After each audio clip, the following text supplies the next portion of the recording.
Hey everyone, it's Nicholas. So far, we've explored the geographic themes of location, character, place, region, movement, and interaction.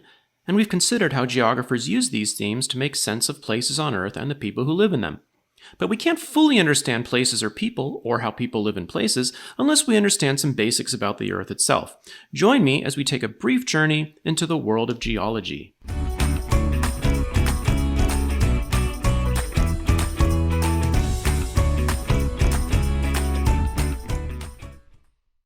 Ever wonder what cars are made of? Go on, take a guess.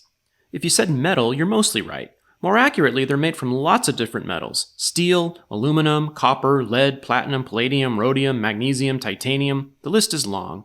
There's also lots of glass, plastic, and rubber in most modern cars. The point is, to make, fix, study, or take care of a car, you need to know how it's built. And the first thing you need to know about how it's built is, that's right, what it's made of. Likewise, if you want to study the Earth, you need to know how it's built and what it's made of. The people who study Earth's physical structure and history are called geologists. Geology is a relatively new science, but it deals with very ancient history. In fact, it deals with the most ancient history of all, the history of the Earth itself, which goes back about 4.6 billion years. As you can imagine, the Earth has seen a fair bit of change over those 4.6 billion years, and geologists, in addition to trying to understand how the Earth is put together, work to identify those changes, explain causes and effects, and predict how the Earth might change in the future.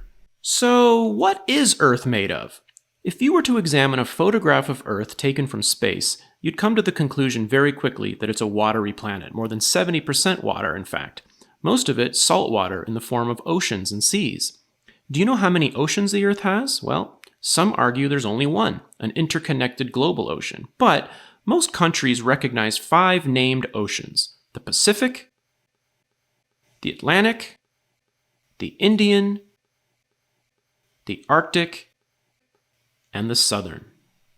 The large land masses in the oceans are called the continents, and there are 7: North America, South America, Europe, Africa, Asia, Australia, and Antarctica. An 8th continent, Oceania, is sometimes added to that list. Asia is the largest continent at 17.21 million square miles, and Australia is the smallest at 2.97 million square miles. Asia is also the largest continent in terms of population at over 4.4 billion people. The least populated is Antarctica, which has research stations but no permanent residents, and yet has somehow been the birthplace of at least 11 children since 1978. Also, Antarctica has no time zones, contains 90% of the world's ice, holds 70% of the world's fresh water in the form of glaciers, and has a number of ice-free valleys that haven't received rain in 2 million years. Continents are made up mostly of landforms. A landform is a natural feature of the surface of the Earth. A few examples: mountains, hills, plateaus, canyons, valleys, and plains. Landforms can also include shoreline features and submerged features such as bays, peninsulas, seas, mid-ocean ridges, volcanoes, and ocean basins. Typically, landforms are classified according to differences in relief, which is the difference in elevation between the highest and lowest points. Mountains have high relief. Hills, which are typically lower and rounder, have lower relief. So wait, what's the actual difference between a mountain and a hill? The elevation of the surrounding land determines that. For example, a mountain in Ireland, which sits at a relatively low elevation, might be considered a hill in the Rockies, which sit at a relatively high elevation. So what's the highest mountain in the world? Everest, right? Well, no. It's Mauna Kea in Hawaii. Mount Everest stands at 29,029 feet above sea level. Very impressive.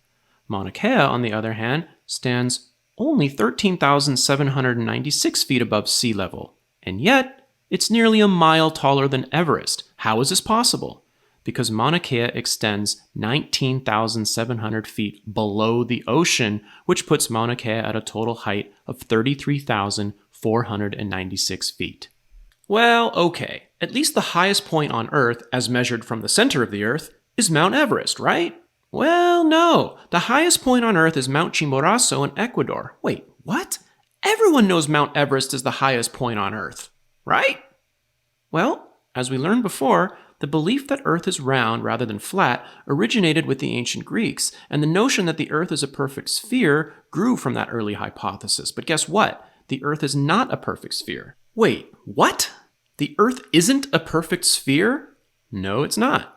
It's an oblate spheroid, which means it bulges at the equator and flattens at the poles as a result of its rotation. Mount Everest, as we know, stands 29,029 feet above sea level. Mount Chimborazo stands at 20,549 feet, nearly 8,500 feet lower.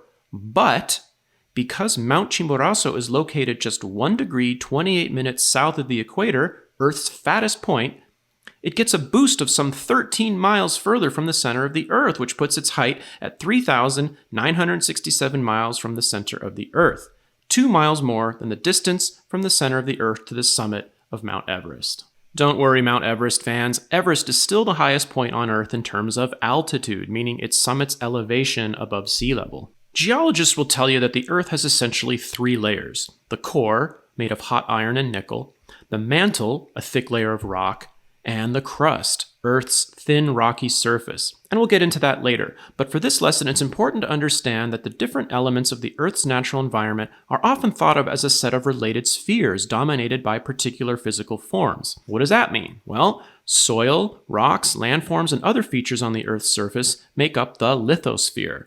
The layer of air, water, and other substances above the surface make up the atmosphere. Water on the surface, underground, and in the air make up the hydrosphere. The biosphere is made up of the parts of Earth where life exists, the world of plants, animals, and other living things that live in the land and water. Hold on, that's a lot of Greek vocabulary. Let's take a quick look at these words. Litho in Greek means stone. The lithosphere is therefore the sphere where the rocks are. Atmos means vapor, so the atmosphere is the sphere where the air is. Hydro means water. The hydrosphere is where the water is. And finally, because bio means life, the biosphere is where life is found. If you can remember what those prefixes mean, you can remember what each sphere contains. Geologists study interactions among the spheres. For example, humans in the biosphere might harness energy from the hydrosphere by having water spin turbines in the lithosphere to produce electricity.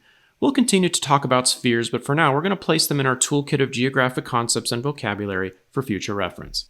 As we move on in our study of geography, I want you to include the science of geology in the way you think about the Earth. In the same way an auto mechanic thinks about cars and how they're put together, I want you to think about the Earth and how it's put together. Challenge yourself to think about how land, air, and water might shape the world around you. Soon we'll be talking about some of the most powerful forces within the Earth and how they change the landscape and how people adapt. Until then, keep exploring. Hey, hey.